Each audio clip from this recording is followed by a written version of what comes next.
Alors ça y est, j'ai enfin trouvé mon objectif 2018-2019.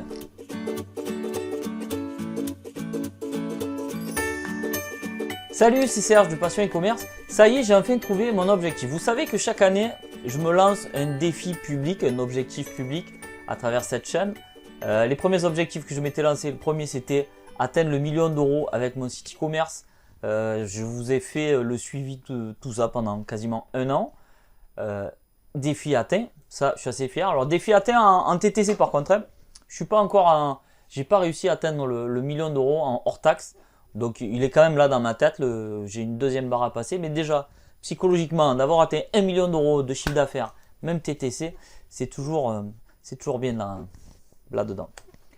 Ensuite, deuxième objectif de l'année dernière, si vous m'avez suivi aussi, d'ailleurs c'est une vidéo qui est faite pour mes abonnés. Hein. Si vous arrivez sur cette vidéo dans ma chaîne, peut-être que vous ne comprendrez pas tout. Mais bon, vous êtes quand même les bienvenus. Je vous souhaite la bienvenue, chers nouvelles internautes. Bon, donc j'en reviens à mes moutons, c'est surtout pour les abonnés. Deuxième objectif, celui de l'année dernière, je m'étais donné comme objectif de doubler mes revenus avec mon site e-commerce en essayant de maintenir le CA. Ça avait été un petit peu chaud, hein. Vous avez vu, j'ai fait pas mal de pivots. Je vous mettrai le lien des deux vidéos des comptes rendus de ces défis. Et donc cette année, nouveau défi. Alors nouveau défi, j'ai envie de changer un peu. Alors est-ce que je change mon défi parce que j'ai atteint un certain cap? Certainement. J'ai toujours couru après le 1 000 000 d'euros de chiffre d'affaires. Et depuis qu'il est atteint, en fait, j'ai d'autres trucs qui changent dans ma tête. J'ai envie, vous savez, il y a le pourquoi qui revient. Le pourquoi on fait ça, pourquoi ceci, pourquoi cela. Moi, comme je vous disais, le million c'était un objectif. Et puis après, une fois qu'on l'atteint, on se rend compte que c'est quoi l'autre objectif? C'est de faire 2 millions. Alors oui, bien sûr qu'on a toujours envie de faire 2 millions d'euros de chiffre d'affaires, 3 millions, 4 millions, aller jusqu'à 10 millions, pourquoi pas, voire plus. Mais c'est vrai que bon, je me suis battu à travers les chiffres. L'année dernière aussi, je me suis battu à travers la rentabilité. Et finalement, je me rends compte que là, j'ai besoin d'autre chose. J'ai besoin d'autre chose. Alors qu'est-ce que c'est cette autre chose? J'arrête le teasing, j'arrête de vous faire tourner en bourrique. Cette année, j'ai envie de mener mon site e-commerce à un niveau institutionnel. Qu'est-ce que ça veut dire? Quand on pense, je sais pas, quand on pense DVD, musique, culture, on a peut-être la Fnac, peut-être vous, c'est comme ça. Moi, c'est ce qui me vient, la Fnac, Cultura, tous ces gros magasins qui sont des institutions dans leur domaine. Je vous ai fait une vidéo dernièrement sur Thomann, qui est un géant en e-commerce. Pour moi, Thomann, c'est une institution. Alors, c'est une institution à leur niveau, hein, 600 millions d'euros de chiffre d'affaires. C'est une grosse institution. Moi, mathématiques n'engendre pas autant de chiffre d'affaires, bien que je peux la faire grossir et peut-être pas avoisiner ce chiffre d'affaires là, 600 millions, qui est quand même un chiffre d'affaires astronomique, mais je peux quand même aller titiller du chiffre et faire des trucs bien. Et donc voilà, j'ai envie de me démarquer de mes concurrents, j'ai envie de devenir une institution, voire le numéro 1.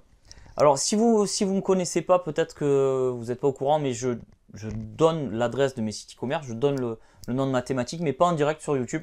Si vous voulez connaître Mathématiques, ben, il faut s'inscrire dans l'espace membre de mon blog passion-e-commerce. Voilà, je donne pas Mathématiques sur YouTube parce que ça peut être bon, enfin voilà, j'ai des clients, je veux pas le crier sur les toits. Par contre, si vraiment vous êtes intéressé par le e-commerce, si vous n'êtes pas des touristes, là, si vraiment le e-commerce ça vous intéresse, ben voilà. En contrepartie, je vous demande votre email et je vous donne les URL de mes sites. Comme ça, vous connaissez Mathématiques. Et comme ça, au moins, vous pouvez faire une idée de ce qu'est un site e-commerce élargi, on va dire. Enfin, je suis pas dans le monoproduit. Vraiment, moi, en mathématiques, il y a pas mal de... J'ai un catalogue assez large. Donc, je veux devenir une institution. Je voudrais devenir numéro 1. Alors, numéro 1, à savoir quand même que moi, ça fait quelques années que je suis dans la thématique. Et sans prétention, mais je pense qu'on est à peu près dans le top 5. Pour pas être marseillais, mais je pense dans le top 3. Je pense y être. Je parle sur le marché web, hein, pas les. J'ai des concurrents qui ont pas mal de magasins et je les mets pas dans la même case que moi. Et donc du coup, devenir une institution, c'est quoi? Ben justement, c'est le travail que je vais faire toute l'année. Je vais faire des tests. Je vais vous montrer les tests que je fais. Alors je le ferai peut-être en espace privé, dans l'espace membre, justement parce que je peux pas tout vous montrer en direct sur YouTube. Mais je vais tester des choses. Dernièrement, j'ai fait un brainstorming avec notre prestataire en marketing. Justement, ben, je fais une petite parenthèse avec la prestataire en marketing. Ouais, je vais faire une grande parenthèse du coup, parce que là on va partir dans des débats un peu longs, mais bon, je sais que ceux qui suivent ce style de vidéo veulent des détails, donc je vais les donner. L'année dernière, j'ai cherché la rentabilité, j'ai travaillé avec beaucoup de prestataires. Des prestataires qui m'ont pas pompé de l'énergie, parce que je vais pas dire ça, c'est pas beau pour eux, parce qu'ils ont fait du taf, ils ont bien bossé. Mais je me suis dilué dans tous les prestataires que j'avais. J'étais jusqu'à 5-6 prestataires, je crois. Je mets tout le monde, de la comptabilité au graphiste, au référenceur. Bon, je mélange tout ça. Et c'est vrai que tout le long de l'année, alors c'est vrai que j'ai pu prendre du temps et j'ai pu me reposer sur eux. Mais par contre, il y avait toujours un suivi en fait. Il fallait toujours que je suive les dossiers, que je les relance, que je les relance. Ce que j'ai remarqué aussi, c'est que quand un prestataire vous envoie un mail et si vous ne leur répondez pas dans la foulée, ben, eux, ils vont faire pareil. En fait, vous les éduquez d'une manière que eux, quand vous leur posez une question, ils vont faire pareil que vous en fait. Ils vont mettre du temps. Donc moi, c'est vrai que je ne réponds pas de suite. Je peux mettre une semaine pour répondre à un email. Par contre, en général, je réponds à tous les emails des prestataires. Pas en général, même je réponds à tous les emails de mes prestataires. Mais c'est vrai que des fois, je mets un peu plus de temps. Et j'ai remarqué en fait qu'au fil de l'année, ben, ils faisaient pareil de leur côté. Il fallait un petit peu les relancer par téléphone pour quand il y avait des urgences, il fallait que ça aille vite. Et ce qui s'est passé, en fait, voilà, ben, il y a eu ce truc pendant un an. J'ai traîné des emails dans ma boîte email qui n'étaient pas traités, il fallait relancer, etc. Et cette année, dans le délire institutionnel et dans le délire je vais tester autre chose, on a décidé d'embaucher une prestataire marketing. Alors c'est une prestataire marketing avec qui on travaille depuis des années. Elle faisait partie des prestataires. Mais elle faisait partie des prestataires qui me relançaient. Voilà, il y a des prestataires qu'il fallait que je relance. Elle, c'était elle qui me relançait. Et donc pour la petite histoire, on l'a embauchée pour 3 mois et elle travaille en interne dans notre structure. Donc là actuellement on est 4. Elle travaille à mi-temps, par contre elle fait des prestats à mi-temps. Et le but, l'idéal, pardon, ça serait de l'embaucher. Alors elle gère tout ce qui est community management, tout ce qui est relance par email, etc. Elle touche un petit peu au niveau graphisme. Et en plus de ça, elle a une vraie valeur ajoutée en termes de produits. Elle aime bien sourcer, elle aime bien mettre en avant les produits.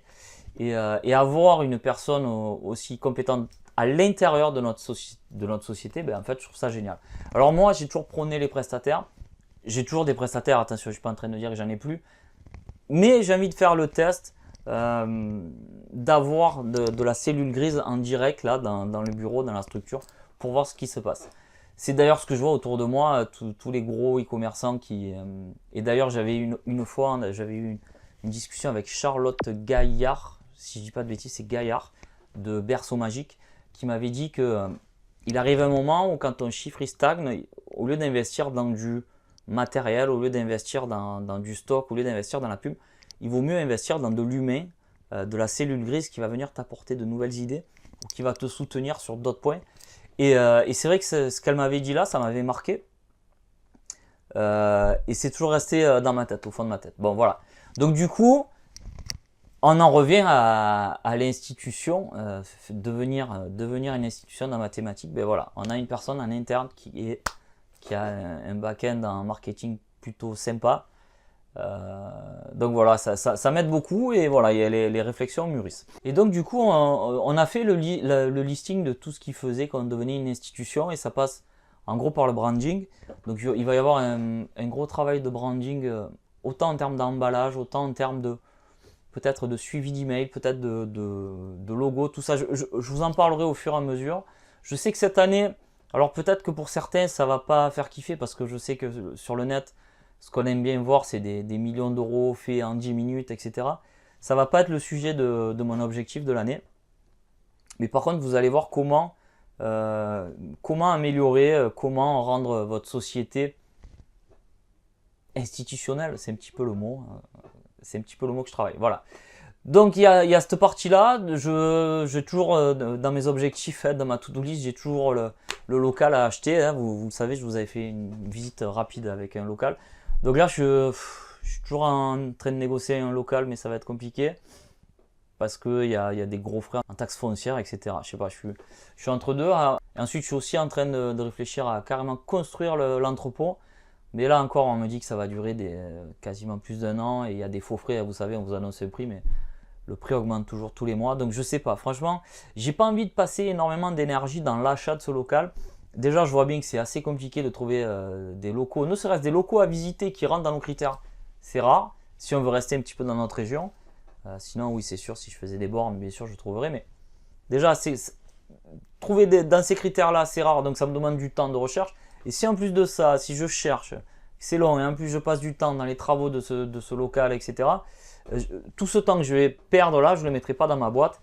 Et en plus de ça, ça va coûter de l'argent. Le fait de faire construire, ça va coûter encore plus cher. Et tout cet argent que je vais prendre là, je ne pourrai pas l'utiliser pour ma boîte aussi. Donc voilà, vous savez tout un petit peu le délire là de l'année. Je vais essayer d'être un peu plus régulier. L'année dernière, j'ai pas été régulier sur justement ces vidéos de compte rendu.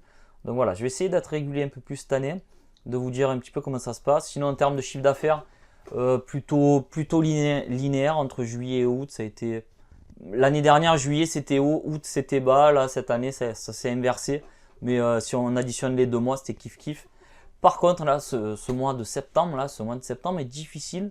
Est complètement difficile dans ma thématique, et je sais que c'est ma thématique, ça vient pas de moi. C'est le marché, il n'y est pas, ça n'a pas démarré en septembre.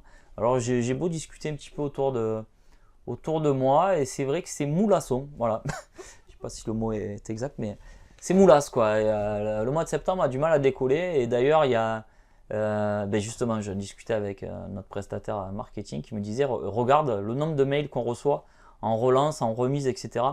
C'est rare. En général, en fin de mois, on reçoit pas mal de remises. Mais là, ce mois-ci, c'est vrai que les gros sites comme Vente Privée, etc. Bastonnent au niveau des remises. Parce que justement, le chiffre n'est pas là. Et eux, ce qu'ils veulent, c'est atteindre ce chiffre pour donner du taf à leurs employés et aussi pour maintenir un petit peu la trésor à flot. Voilà, c'est une longue vidéo. Non, pas tant que ça finalement. C'est une vidéo de 12 minutes. Finalement, j'ai pas plus de choses à vous dire. Non. Je suis toujours sur la formation de Google AdWords Shopping. Je mets un petit peu plus de temps à la faire. J'ai envie de vous faire un truc bien. Ça va vraiment vous accompagner. Vous verrez, vous pourrez vraiment. Je pars de la formation comme quoi vous n'avez rien et on va aboutir à quelque chose de sympa. Et j'aurai des stats, j'aurai des trucs à vous montrer de très sympa. Voilà, écoutez, sur ce, je vais vous souhaiter un bon week-end. Je vais vous souhaiter aussi de bonnes ventes. Bye bye.